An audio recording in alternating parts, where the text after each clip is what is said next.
Hello, we're back again to work on our Illustrator portrait, our typographical portrait, and I just drew with the pen tool a line shape that we'll show it to you in the layers window here. It's in the head layer for Nelson Mandela, and it gives an approximate shape of his hair. We're going to now fill that with type. There are two real simple ways to do that, and innumerable more complex ones. But the two that you already know, if you think about it, are area type and clipping mask, of course, would be a great way to do this. So let's look at both of those. I'm going to do area type first, and because area type will spoil my nicely drawn shape here, I'm first going to select it with the black selection tool and drag a copy so that I don't have to draw it again. So I'm going to drag a copy of this off to the side. I think I'll give it a fill because otherwise I'll never be able to find it on that gray background. Now I'm going to go back to my file here, highlight that, select that hair shape as it actually exists on Nelson, and now I'm going to use the area type tool, which you will find underneath the type tool. If I were to simply click on this path right now, I would fill it with type. I would fill it, of course, with lorem ipsum. This would be black if I let it go unselected, and that won't show up very well against his hair, so I think the first thing I'll do is give it a nice bright blue color. Of course, it looks orange in its selection mode. And then I'm also going to give it a much, much smaller point size, because the finer I make the type, the more accurately it will fill up that shape. 12 point is way too big. Let's make it 3 point. Very, very tiny. This is lorem ipsum in here still, which is not the kind of type I'd really like to use, or the kind of words I'd really like to use. The words I want to use are from Nelson Mandela's speech when he was being tried during his imprisonment on Robbins Island. I've got that in a Word document. I've taken out the returns as well as I can find them. I hope I didn't miss any. I'm going to Command C to copy it to the clipboard, and then go back here, and my type size has now gone down to 3 point, but it's still selected, and so I should be able to simply paste this in. Command V, getting it again. Command V, there we go. Okay, I'm just being stubborn. I'm gonna Command plus plus plus, and you'll see that although I'm getting a very nice fine fill now, type so tiny that it's only legible if you get up really, really close, but there wasn't enough to fill up the whole shape, so I'm simply going to go Command V again. I'm just going to keep pasting it in until I fill up Nelson Mandela's hair. You can see here a little tiny icon that has appeared. This tells me that after I hit that last Command V to paste in another identical chunk, I ended up with some that was too, it overflowed. There was too much type to fit into the shape. But that doesn't bother me because I've got plenty of it there. You'll notice that because type is set flush left, or at least this one was set flush left, the left-hand edges of the shape are beautifully delineated, but the right-hand sides are a little bit ragged, right? So here and here. That may be okay if this is hair. Let's select a way to see how that looks. And let's put our background back in under it so that we can see how it looks against the background, right? If you're happy with that, if you like this sort of soft edge on one side and crisp on the other, then that's great. But another way to do this, of course, would be to use clipping mask. I'm going to move back out here and remind you that you could get the very same effect or a similar effect by using clipping mask. So again, I'm going to, let's see, now I'm going to just use, so I'm going to drag a big chunk of type here, big enough to cover his hair. And let's see, we've got 3 Point Myriad Pro in there, so we've got probably lorem ipsum again. Let's see if I can paste in my Robbins Island speech here. Yeah, there we go. It's taking a little while. I'm pasting it in over and over. I'm simply hitting Command V over and over to fill this whole area with that tiny type. It really doesn't need to be 3-point for this one because it doesn't much matter. We could make this one, let's make it 12-point type now. Oddly,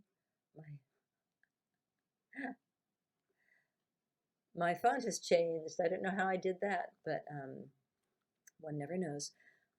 Right now, I think I'll just take that and we're going to use the hair shape that I made as a clipping mask. So, as always in Illustrator, when you want to clip something, you first tell Illustrator, let's zoom out a bit so we can see what we're doing. First tell Illustrator that you're going to use that object as a clipping mask by going Object, Arrange, going to Front, and then you're going to move it over the thing that you want to clip. Select the two things together. First I select a way to keep from inadvertently moving something, and then go Object, Clipping Mask, Make, and now, of course, I have a shape. Let's select away so we don't see the outside edge. A shape which is exactly the shape of Nelson Mandela's hair. If I zoom into this, let's see if I can zoom in closely, you will see that it's just as if I had taken that a piece of paper with that speech printed on it and cut it out with a pair of scissors, correct? It's not, in other words, we have prioritized the shape over the meaning of the words, right? Whereas in this version,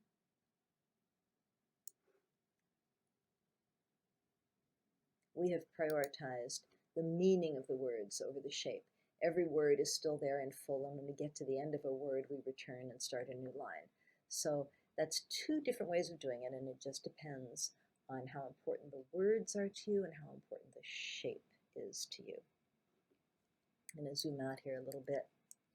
These two versions of Nelson Mandela's hair, only one of which, of course, I really need, are both in his head sublayer, and I don't have anything yet in the suit sublayer.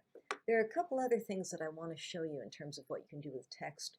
We have already talked about, I'm going to turn off this background shape again so that we can see Nelson Mandela a little bit more clearly. I've already talked about how you can distort a word or a line of text with another object. And I'd like to just run over that again very quickly. We're going to zoom into Nelson Mandela's lips here. And again, I'm going to take the pen tool. I'm going to make sure I'm in his head layer because his lips are definitely in his head. And we are going to make a very, very simple drawing of his lips. And I do mean simple. Whoops, I'm getting a purple gradient here for fill, which is all very well, but I don't really want to look at that right now, so I'm going to get rid of it. When you use an object to distort type, you really want to use absolutely as few anchor points as you can get away with. I'm actually going to hover over some of these anchor points like that one and see if I can get away with, I'm toggling to my tool here. I'm going to see if I can get away with just dragging on the handle of that one a little bit and see if I can maybe eliminate, wonder if I might be able to eliminate that one. I think I can, yeah. Yeah, the fewer anchor points you use, the happier you will be. This one I'm just going to adjust its. Anyway, I've got more or less a shape of his lip here, and I'm going to take a word, I'm going to take the word freedom, I think, and I'm going to put it into that lip shape. As you'll remember from when we talked about envelope distort before, envelope distort works a lot better with words if you keep the font very, very simple and if you work with all caps. So I'm going to write the word freedom, and I'm going to make it, instead of black, I'm again going to make it light blue, I think, because that will show up a little bit better on this dark gray file. Whoops, I need to highlight my text before I try to change its color. Okay, now we're going to, first of all, select the path that I made. And you may remember that when you're doing envelope distort, just like with clipping mask, you let Illustrator know by going Object Arrange, Bring to Front. Most of the problems that you have with envelope distort will be solved by remembering to stop and bring that object to the front. Now I'm going to Shift Select to get the two things selected together, the word freedom and the shape that I want it to go into. We're going to go Object, Envelope Distort, Make with Top Object. And I'm going to select away here so that you can see this a little better. And now the word freedom is distorted to make the shape of his lips. There we go. So you'll see, just even from this very, very slight example here, that envelope distort, although it's tricky to use, will give you a nice feeling of volume. It's sort of sculptural. Whereas clipping mask and area text will give you a more flat sort of feeling, although they can be very effective. The last technique that I want to show you is how to make a custom brush. And we're going to run through this pretty quickly. I'm going to point out that it is available in your Illustrator, or your Canvas resources. And I do really want to emphasize this because all of the typography techniques that we have learned so far, there are tutorials for them here, including creating a custom brush, which I'm about to show you. I also have a little shortcut sort of tutorial here, which will help you if you don't have time to go and get out into the weeds of it. So back to Illustrator. To make a custom brush, I'm going to back out of this file just a little bit so that we can see that there might be places where I will simply want to draw lines. I want to draw lines maybe along here to show the edges of his lapel, say, or maybe to show where his tie is. But I'm not allowed to simply draw lines for this assignment. Everything has to be done with text. So I'm going to create a custom brush that will allow me to draw with a line of text.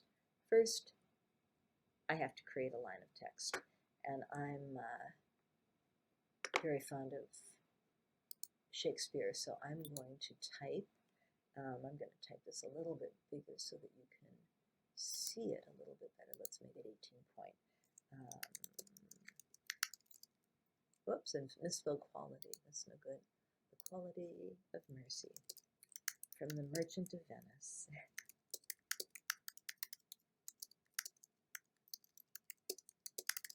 Something like that.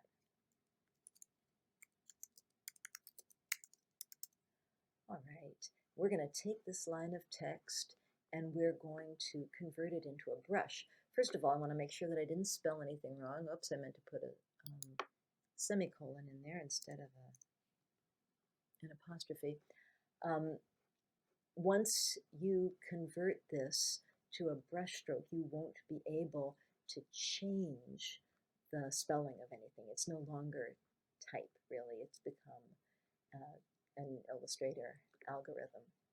So the way to do this is we're first going to select it with the black selection tool and turn it into that vector object by going Type, Create Outlines. When we do that, you see all the little anchor points have lit up there. We have now crossed the line between text and vector object. We're now going to make this into a brush by going to the brush window and asking Illustrator for a new brush. I'm going to open this up so you can see. Whoops, I can't yet. I'm going to ask it for an art brush. You are welcome to experiment with these other things, but I have found that this works best for brush as type. And I like stretch to fit stroke length, but please do experiment with these if you would like to. This is the most important part of this window. Please, please, please remember to change your colorization method from none down to hue shift. The only way to change the color of a brushstroke after you've put it into your file is if you have hue shift selected here. If you do this when you make the brush, you can just go in and select anything and change its hue. If you don't do this when you make the brush, you have to select each stroke individually and go into this window and change its hue before you can change it, and you'll go nuts. So please don't forget this step. We're just now going to okay this, and we now have a new brush stroke, and you can see it in here. It's called Art Brush 1, and you can see it in here. I'm going to get rid of this thing now because we no longer need it by deleting it. And now I'm going to choose the Illustrator paintbrush and make sure that Art Brush 1 is selected. And now I'm going to start drawing with my art brush.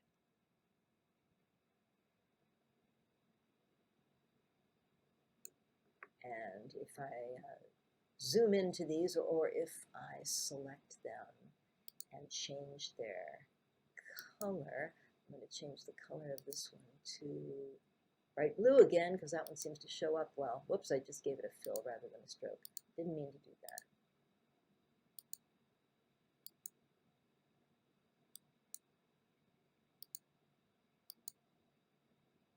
There we go. Now you'll see that I'm going to select away so that you can see that. You can see that I've drawn with these words. And any time that I draw with that brush, I can simply leave a trail of Shakespeare behind me. I can use this for anything I want to. I happen to be in the suit layer, so I'm going to outline the areas of his suit with my words. I can also go in and create a shape, like say I want to make the shape of the tie here. I'm going to do this very simply and quickly.